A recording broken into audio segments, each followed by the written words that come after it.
수학일기에 대해서 다시 한번 말씀을 드리도록 할게요. 자, 수학일기를 질문을 하셔서 자, 수학일기 쓰는 방법을 수학일기를 보고 말씀을 드리는 거니까 자, 수학일기의 경우는 개별적으로 보내드린 이 자료에 수학일기를 불러올 수 있는 부분도 있습니다.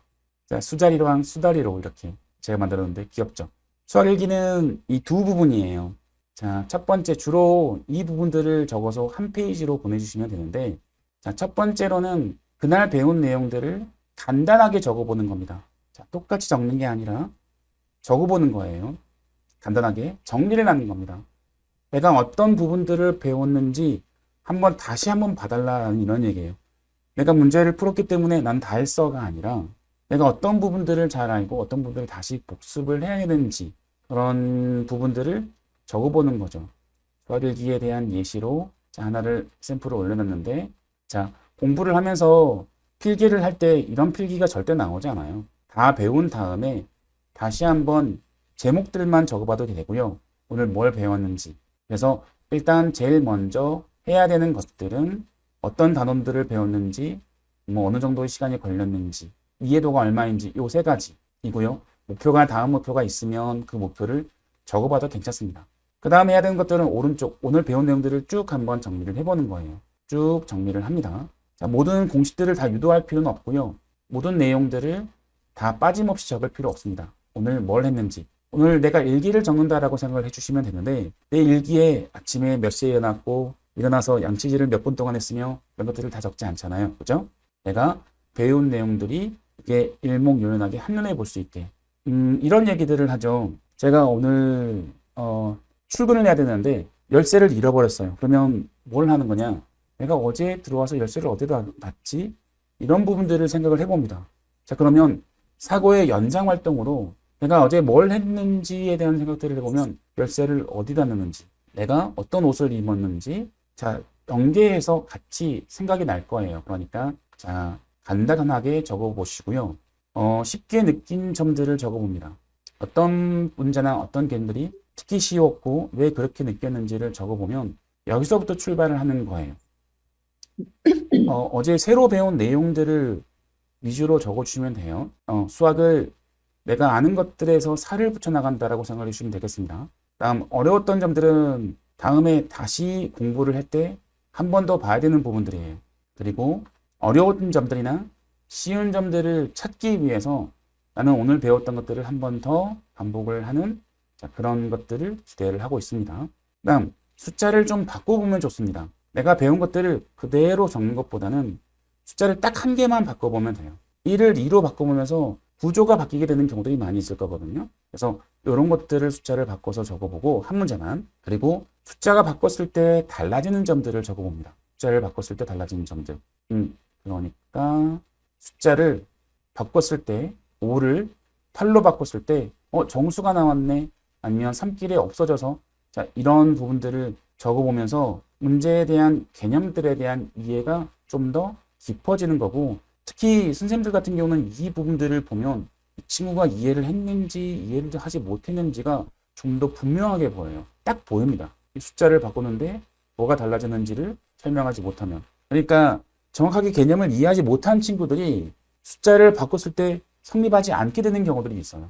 그래서 그런 부분들을 보면 이 친구가 이해를 했는지 이해를 못했는지가 좀 더 분명하게 보이고 저는 이 부분들이 특히 제가 좋은데 아이들을 공부를 하는데 가장 큰 힘들이 되는 게 이게 칭찬이다라고 생각을 해요. 그러니까 아프리카 속담에 그런 말들이 있잖아요. 한 명의 아이를 키우기 위해서 온 마을이 필요하다. 그러니까 선생님 혼자 하는 것들은 당연히 힘듭니다. 그래서 불가능하죠.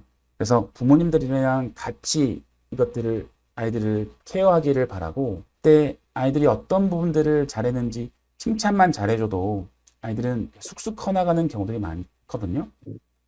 그러니까 예를 들어서 제가 아들이 3명이에요.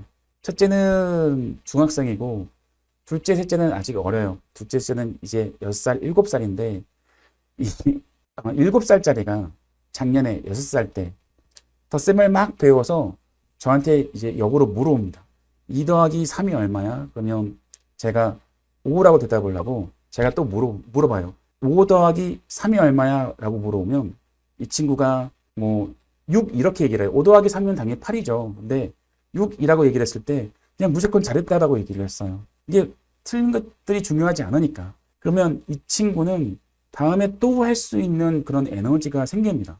지금 당장 틀린 것들보다 더 중요한 게 많이 있다는 거예요.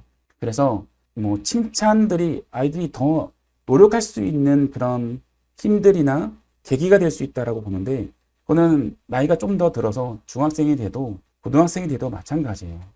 진짜 물개 박수를 쳐주면 아이들은 다음에는 무조건 맞출 수 있게 됩니다. 그래서 이런 부분들도 한번 칭찬에 적어보도록 하시고요. 그 다음에 문제풀이 할 때는 이런 부분들을 좀 적기가 좀 어려울 수 있어서, 내가 오늘 문제풀이 강의를 들었어 라고 얘기를 하면 오답노트를 적듯이 몇 문제만 골라서 적어봅니다. 왼쪽은 개념이나 공식 또는 요점들을 적어보고, 오른쪽은 개념을 적용한 문제를 찾아 적어봅니다. 그러니까 개념 공부를 할 때는 거기에 관련된 문제를 적어보고, 문제풀이를 할 때는 거기에 관련된 개념들을 적어보는 거죠. 딱 한 장만 제출을 하면 돼요. 개념을 공부하는 이유는 문제를 풀기 위해서죠. 근데 문제에 적용되지 않는 개념들이 있다?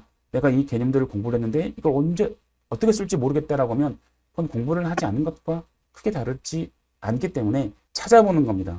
또 문제를 푸는 이유를 개념을 더 잘 알기 위해서로 이렇게 개념을 완성시키기 위해서 문제를 푼다라고 생각해 주시고, 그리고 문제를 이렇게 풀었어. 이 문제를 가지고 내가 개념들을 완성을 했다. 그러니까 내가 뭔가를 공부를 했다라고 하면 이 문제는 어떤 개념과 관련이 있는지 그 쓰이는 개념들이나 공식들을 찾아보기를 바랍니다. 그렇지 못하면 역시 개념 공부를 하는 것들도, 문제를 공부를 하는 것들도 의미가 없다라고 봅니다. 이렇게 수학 일기를 작성을 해서 딱 한 장씩만 그날 공부한 것들을 정리해서 제출을 하면 돼요. 수학 일기 역시 여기다가 제출을 이렇게 해주시고요. 그 다음에 제출하는 방법은 여기 과제 보고에다가 URL만 복사를 해서 제출을 해주시면 됩니다. 이것들이 좀 번거로울 수도 있겠다 싶긴 하지만 이건 선생님들을 위한 배려라고 생각을 해주시고, 여러분들이 이렇게 착실하게 이렇게 URL을 복사해서 붙여넣기해서 이렇게 보내주시면 선생님들이 그걸 찾기 위해서 뭐 뒤적거리는 그런 수고름들이 좀 더 줄어들 수가 있으니까 저는 제가 좀 부탁을 드리도록 할게요.